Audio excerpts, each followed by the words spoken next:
Welcome to the LaborLink podcast, where we share personal stories and analysis from organizers and advocates dedicated to the workers who make our stuff. I'm Judy Gearhart, and I'll be your host, along with my colleague, Connor Moynihan. In this episode, we continue our series on fisher organizing, this time with a focus on Ghana's artisanal fishing sector. I'm really excited to share this interview with Eric Mawuko Atsiatorme. Eric worked for many years with Friends of the Nation Ghana on fishery policies and fisher outreach. He started as a child laborer on Lake Volta at age 7. He later owned his own canoe. Today, Eric is a lawyer studying for the bar. But let me introduce Connor.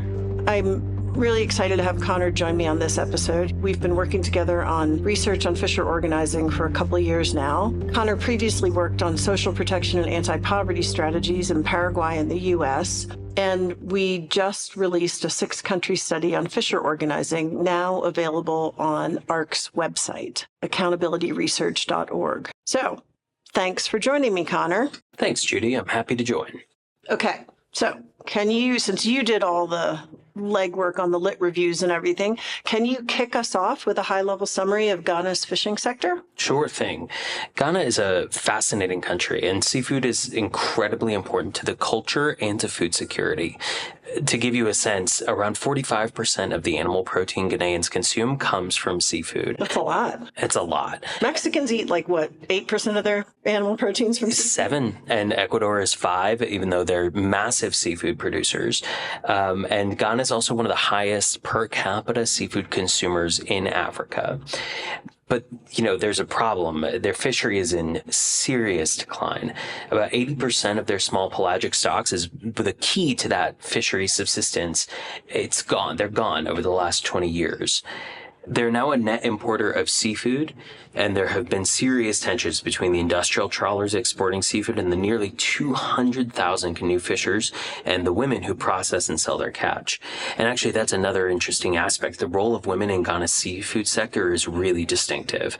Processors are almost exclusively women, and they finance the fishing expeditions of the predominantly male fishers. Yeah, pretty much all male fishers, right? Almost entirely. So the women finance it, right? But they don't always earn the money from it. Right, because, there are so many factors, as you'll hear in the interview with Eric. We get into that a little bit.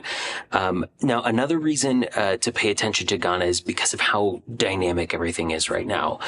Fisher organizations are rooted in these traditional governance structures, like landing beach committees. They have chief fishermen, and they're adapting to modern governance processes.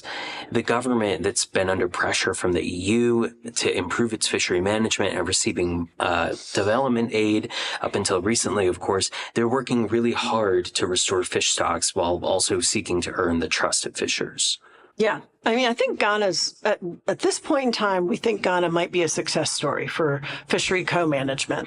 It's so in flux, and it's really exciting to see the developments they're making. I'm excited to share the interview we did with Eric. We touch on so many of these topics and a lot more. We did this recording with him after visiting fishing communities all along the coast of Ghana in 2024. Yeah, it was a good trip. We look forward to going back. Absolutely.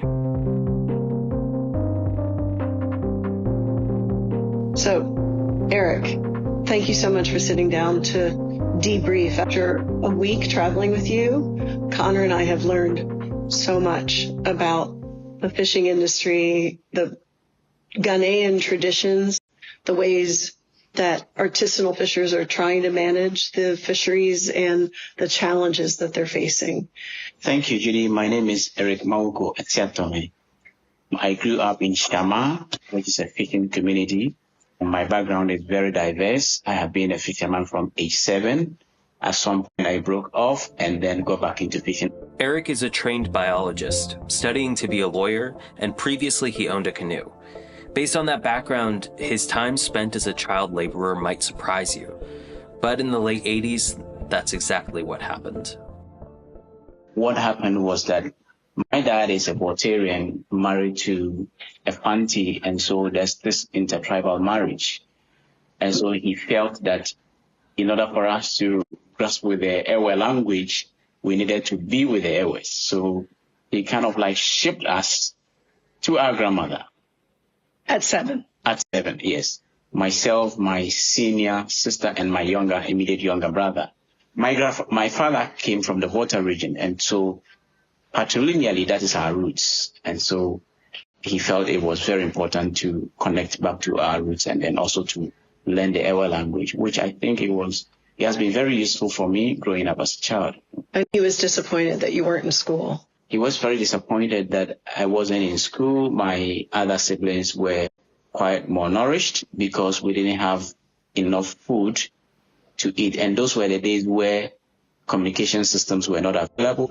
Once Eric was reunited with his parents, he was so happy to go to school. He eventually traveled to London on a scholarship, and when he came back, he was able to buy a fishing boat. When we spoke, Eric was finishing his law degree at Cape Coast University. So one of the things we've been trying to understand is the relationship between the crew, the canoe owner, the fishing chief. So in terms of the artisanal fisheries sector, you've got to recognize the governance structure. Traditionally, at the London beach, we have the chief fisherman. Then we have the canoe owner. We have the fish mother. We have the bosun, and then we have the crew. The chief fisherman traditionally is supposed to occupy that position by virtue of long practice and old age. To focus on my experience, I became a canoe owner, and then I have a fish mother. The fish mother is someone who supports with financing the trips, and she has the first right of refusal when the fish are landed. She's the first person who gets to see the fish and also to bargain with the owner of the canoe. Can you also talk a little bit about the trips on the vessel? You were out for 3 or 4 days, and we've seen these vessels, right? There are these, canoes are maybe 12 feet long with planks in between, and then the fish are going underneath those planks when you store them. The crew, usually we are about 6 to 7, maximum 8 crew member on board. So once we are out there on fishing expedition, to tell you the truth, it's very physical and quite energy sapping. We start casting the net around 6:30 p.m. and then we would end around 9:45, sometimes 10 p.m. And then we sleep for only 2 hours. And then within that 2 hours, we start hauling the net back. It includes removing the fish that has been caught by the net and then making sure that you are putting them in the right cases, and then somebody is breaking the ice and then making sure that preservation is going on at the same time. So by the time you finish hauling the net and then putting them back in shape for the next round of casting, you're almost around 9 a.m. And so you never get enough sleep, and the work is quite physical. Depending on the catch, we can spend a day or two, maximum about 5 days, because then you run out of food, you run out of water. So you fish during the night, and then during the day you're out, open sun, and it's phenomenally hot here, and you're sleeping on planks? Or is there any shade at all? No, that's correct. You sleep on the planks. But to tell you the truth, when that 2 hours of sleep, you get to sleep like a baby because the sea is very calm. You hardly feel the movement of the sea. Okay. So then you come back to shore. When you come back on the shore, the fish mother is the first person to inspect the fish and bargain the price. Then we have a sharing system where the fish is shared into 3 parts. The crew has 1 portion. The other 2 portions are meant for maintenance of the canoe and the net. Every member of the crew gets a portion of the fish, who then gets to sell it to the wife. But then the wife has to render account to the fish mother because it is still much part of the money that belongs to the crew. So that's how the nature of the business is structured. How does the fish mother know when you're coming back if you don't know if you're going to go for 2 days or 5 days? So the fish mother, from the day we go on the trip, the next day, the following day, she'll be at the London beach. The fish mothers are not just there to buy the fish. They are also there in terms of maybe your outboard model is breaking down at sea. They can quickly organize a search party to come and look for you and to assist you get back, onshore. But with the advent of mobile phones, they keep calling. And once they get connection, they know that you are near close. And so that's how we communicate. In Ghana, women play a super important role in the fishing sector. When I spoke to women who are fish mothers, they said they also don't sleep when their fishers go out to sea because they're waiting for the call. When the call comes in that the fish are coming into port, the fish mothers have to be ready to move quickly. Several programs have encouraged women to reject fish if it was captured using chemicals or dynamite. But this then puts them in a delicate position because their business relations are based on balancing the trust they've built over the years.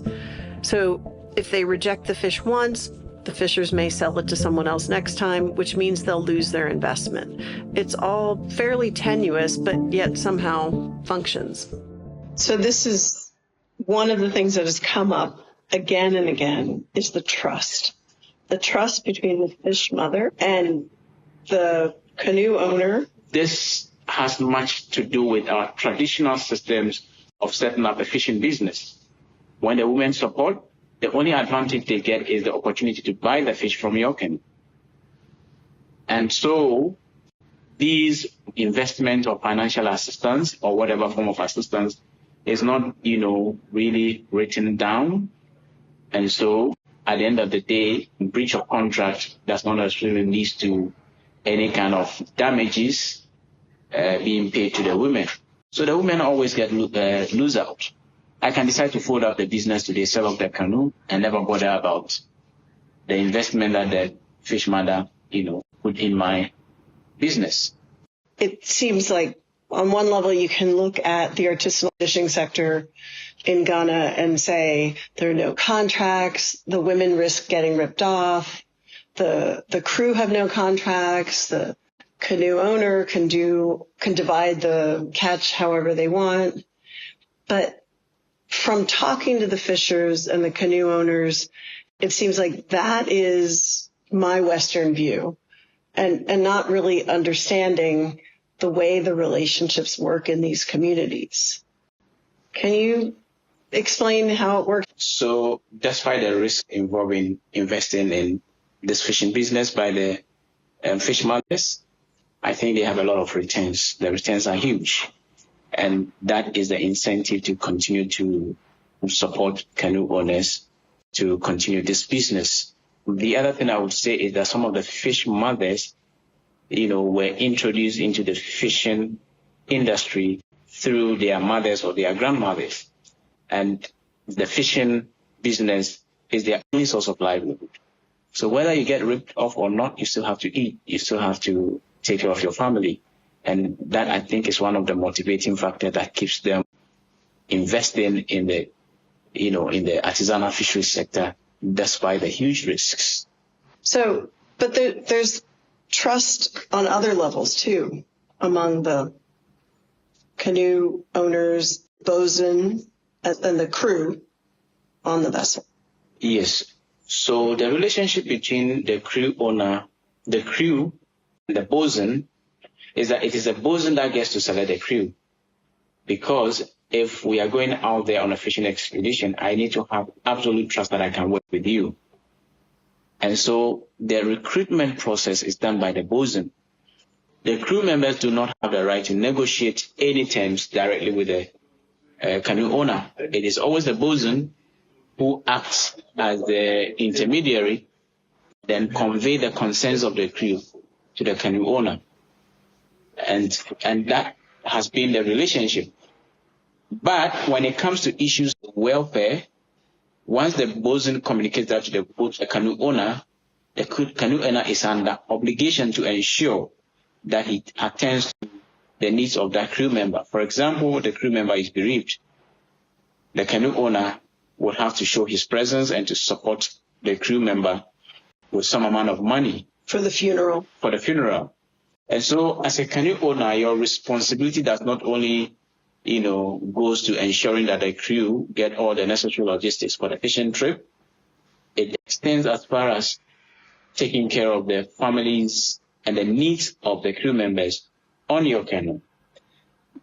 And so these are part of the traditional governance structure that existed even before Ghana formulated the first fisheries regulation, which is the Fisheries Act 625 Act, which took effect in the year 2002. So up until the year 2002, essentially, our fisheries whole sector was governed by traditional systems. Eric has an impressive depth of knowledge on this regulation, but here are the cliff notes. First, national government regulation has siphoned regulatory and administrative power away from landing beaches where fishing chiefs were traditionally in charge. Second, the 2002 Fisheries Act says that trawlers can't be owned by foreign companies. However, the act left a loophole for foreign interests to come in through a kind of rent-to-own scheme that allows them a controlling stake and traps Ghanaian owners into a cycle of debt. Third, since 2002, many more trawlers have entered the sector, and according to the Environmental Justice Foundation, up to 90% of trawlers are likely owned by front companies for Chinese or Korean interests. We asked Eric how the fishing sector has evolved since the Fisheries Act was passed. Give you a sense of numbers. In the year 2016, the Fisheries Commission did canoe registration of the canoes, and they had about 14,000 canoes, either actively fishing with a few not actively fishing. On the average, you have about 12 people on a canoe, with the cascading numbers that depends on fisheries. The economic indicators shows that Ghana's fisheries support about 10% of the population, which is about 3 million directly. So with that, it shows that more people are fishing after the same common resource. And then you have the advent of trawl fishing vessels, huge trawl fishing vessels, entering into the same space. And so expectedly, there will be competition for space over the same fishing grounds, even though the law technically says you can't fish in that zone. However, the complaints we have had from fishers most of the time is that they are competing with these trawlers over the same space. And if you look at the data, even though the data that informs Ghana fisheries marine fisheries management policy looks at the capture of small pelagics by artisanal fishers, and that seems to put the numbers very high, with over 20-year trend showing a gradual increase, and then there's a steep decline.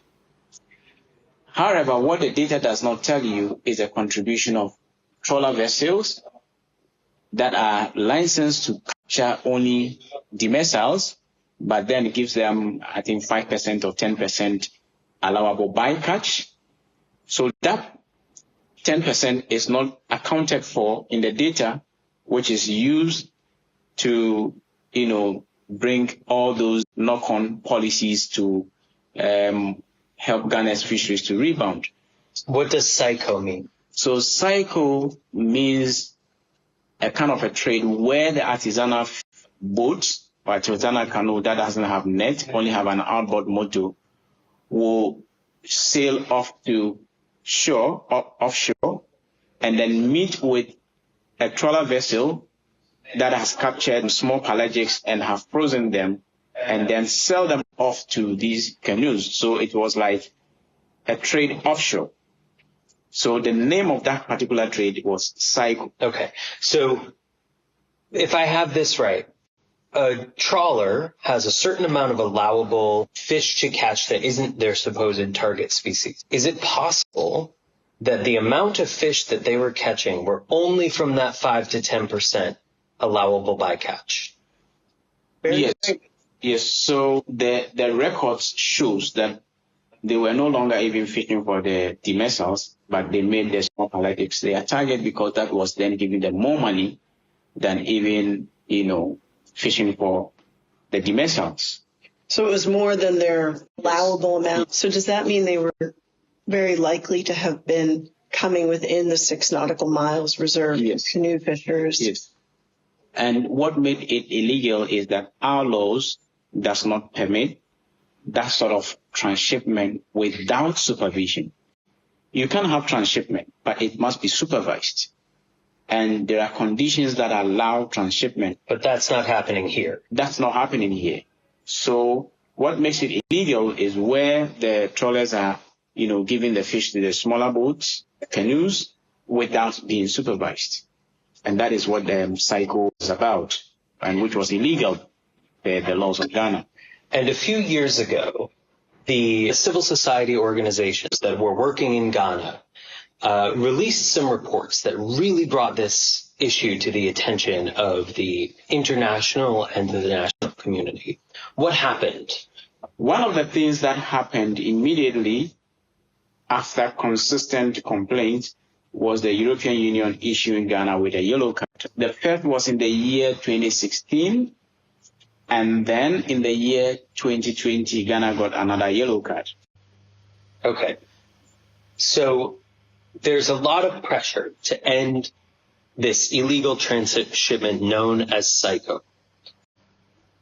Did it end? Psycho ended in its form, as in transshipping fish, small pelagics, to the canoe. However, it did not stop the trawlers from, harvesting small pelagics. So the canoes stopped going out to the trawlers to collect this frozen fish and bring it back to shore. The trawlers didn't stop targeting those species. That's correct, yes. So what are they doing with that fish now? The law allows them, or the regulator allows them, to land all their catch through the main ports. That way it allows the regulator to take records of it and also to take the necessary tax on the landings.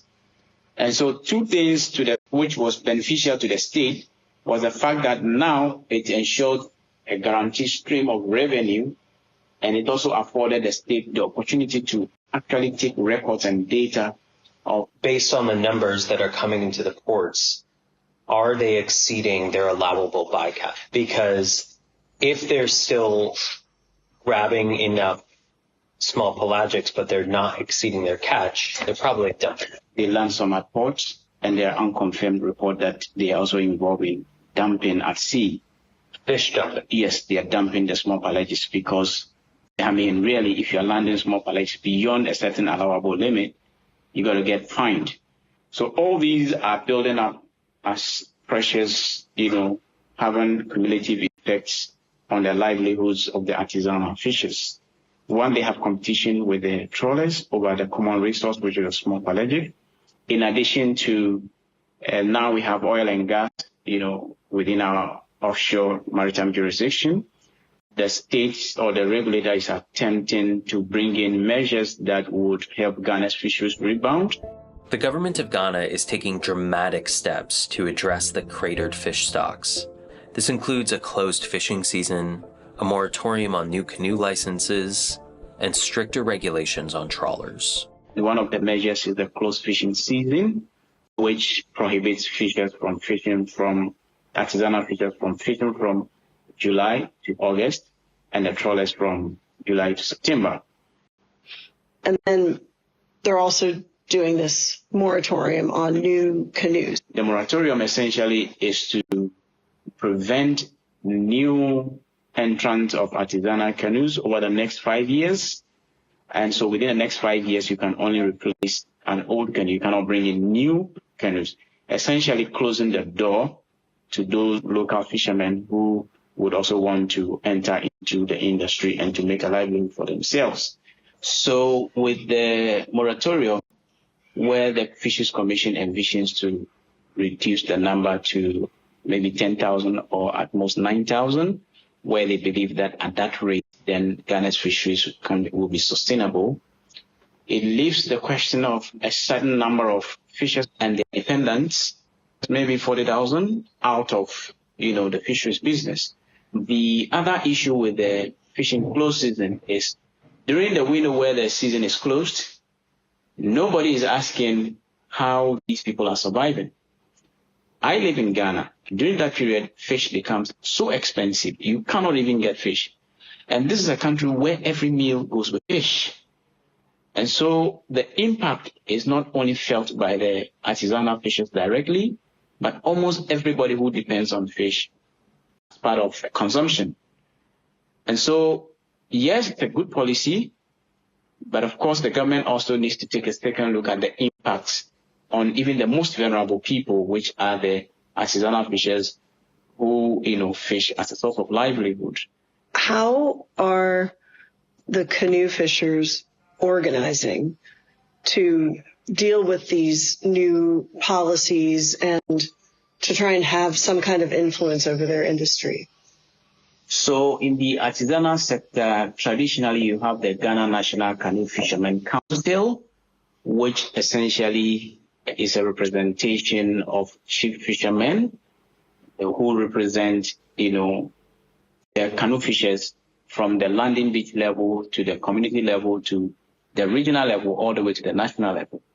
So these are identified group of people that government recognizes, and so policy discussions, stakeholder engagement is done through the Ghana National Canoe Fishermen Council. Of course, of late, there's been a splinter group, what we call the Canoe and Fishing Gear Owners Association of Ghana, CAFGWAG, who that came essentially out of the Ghana National Canoe Fishermen Council to represent a certain constituency.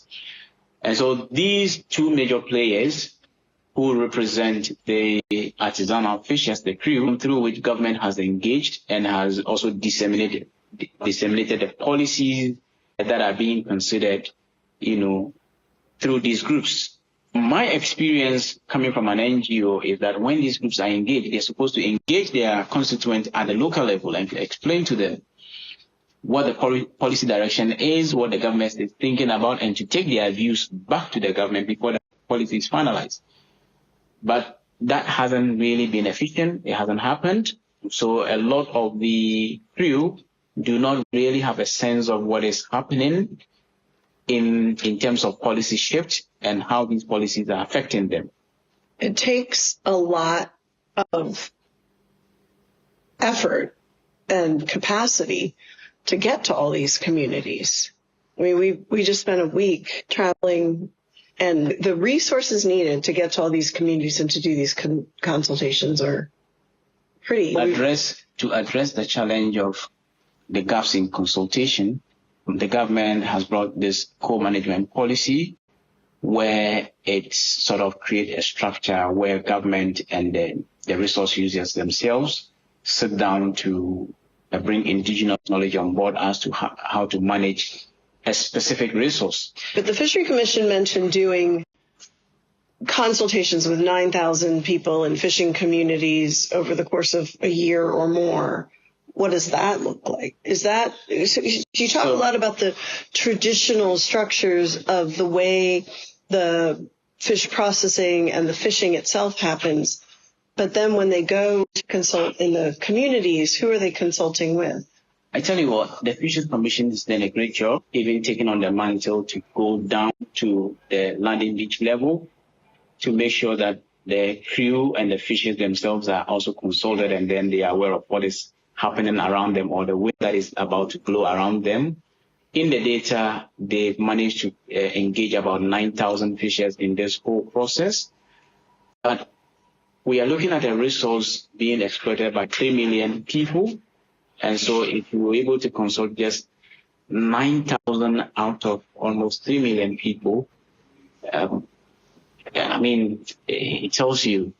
But that is even a bold attempt by the Commission, and I think they deserve a lot of commendation, bringing on board all these drastic measures to help protect the livelihood of the fish themselves. Okay, so the Ghanaian government has done a Herculean job of consulting. That's still a huge number of people to consult. Where do you see hope in terms of how the fishermen and the fish processors, women, are grappling with these changes? They're being displaced. How are they approaching it? I think the measures the Fisheries Commission has taken so far is to protect the interests of the fishers themselves. It is better from the perspective of the Fisheries Commission to inconvenience a small group of people than to allow the whole industry to collapse. where the cascading effect could create national security issues, unemployment issues, and nutrition, will be at stake. But there's no way the Fishery Commission can continue consulting the fishers. The fishers need to have their own way of making their voices heard. What are they doing for that? And that is why fishers have recognized the need to organize and speak with one voice.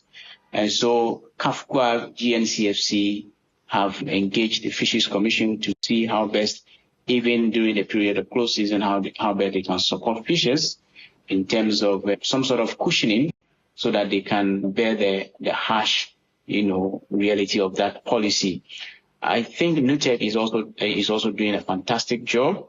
They are trying to unionize artisanal fishers so that they have insurance, they have SNIT, which is the Social Security insurance paid by their employers, so that at the end of the day, in their old age, they can, have some sort of income or a reliable source of money in their old age.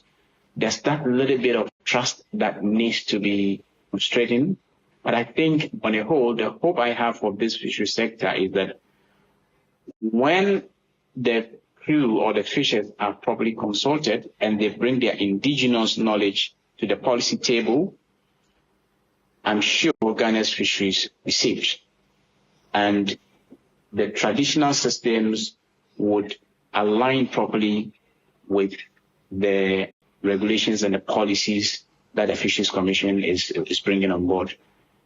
If the policy happens without taking into account the indigenous knowledge, it will always create a certain level of disconnection.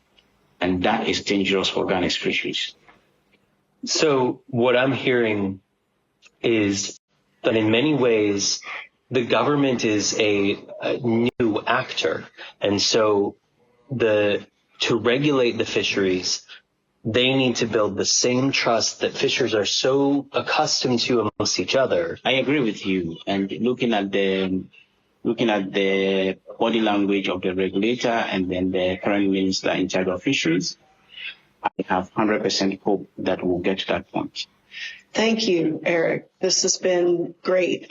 Thank you for everything you've taught us this week, and thank you for sitting down to reflect a bit on what we've learned. It's been a pleasure. It's been a pleasure. Can you teach me in Fante how you say thank you so much? Medase. Medase. Akbe. Akbe. Akbe in Ewe. Akbe. Akbe. Akbe. Akbe. Akbe. That's correct. Yeah. Akbe. Yeah. Akbe. Don't worry. If you eat okra, you'll be fine.